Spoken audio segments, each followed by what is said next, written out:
నీకున్న రుగ్మతను బట్టి భయం వేస్తుందా? కలవరపడిపోతున్నావా? అయ్యో చాలా డబ్బులు అయిపోతున్నాయని ట్రీట్మెంట్ కానీ బాధపడుతున్నావా? ఈ రోగం వచ్చిన తర్వాత చాలామంది దూరం అయిపోయారనే బాధ నీలో ఉందా? సహజంగా జరిగేదే.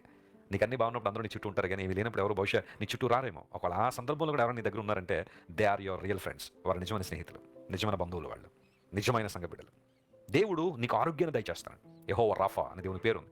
ఎప్పుడైనా మీ జీవితంలో అనారోగ్యం వచ్చినప్పుడు దేవుని నామాన్ని ప్రొనౌన్స్ చేయండి. ఆయన మీద ఆధారపడండి. ప్రభా నువ్వు స్వస్థపరిచే దేవుడు కదా, స్వస్థపరిచిన ప్రార్థన చేయండి. అందులో తప్పేం లేదు. దేవుని సన్నిధిలో ఏదైనా మనం అడగచ్చు, ప్రార్థన చేయొచ్చు. ఆయన చిత్తానుసారంగా ఏదైనా దేవుడు ఇస్తాను వాగ్దానం చేసిన దేవుడు. కానీ ఆరోగ్యం వచ్చిన తర్వాత ఆరోగ్యం దేవుని కోసం ఉపయోగిస్తావా లేదా, ఆయన రాజ్య విస్తరణ కోసం ఉపయోగిస్తావా లేదా పరిశీలించాయి. ఆరోగ్యం వచ్చిన తర్వాత మళ్ళీ లోకంలో పడతానంటే కాదు. దేవునికి ఆరోగ్యం ఇచ్చే దేవుడు ఆయన. And I'm pronouncing as a man of God. దేవుని సేవకునిగా ప్రకటిస్తున్నాను. ఈరోజు దేవుని ప్రార్థన వింటున్నాడు. ప్రార్థన చేయి. నిన్ను స్వస్థపరచగలిగిన దేవుడు ఆయన. ఆయన తన మహిమతో నింపుతాడు. రాజమండ్రి క్రైస్ట్ టిప్ సెంటర్లో దేవుని వాక్యం అందిస్తున్నప్పుడు చాలా మంది తమ జీవితాలు ప్రభుకు అప్పగించినప్పుడు ఎన్నో అద్భుతాలు, ఎన్నో ఆశ్చర్యకాలు ప్రభు చేస్తున్నాడు. ఎన్నో సాక్ష్యాలు మనం వింటూ ఉంటాం. నేను ఒకటే మాట చెబుతాను, సమస్త ఘనత మహిమ యేసయ్యకే చెల్లును గాక. ఆయనకే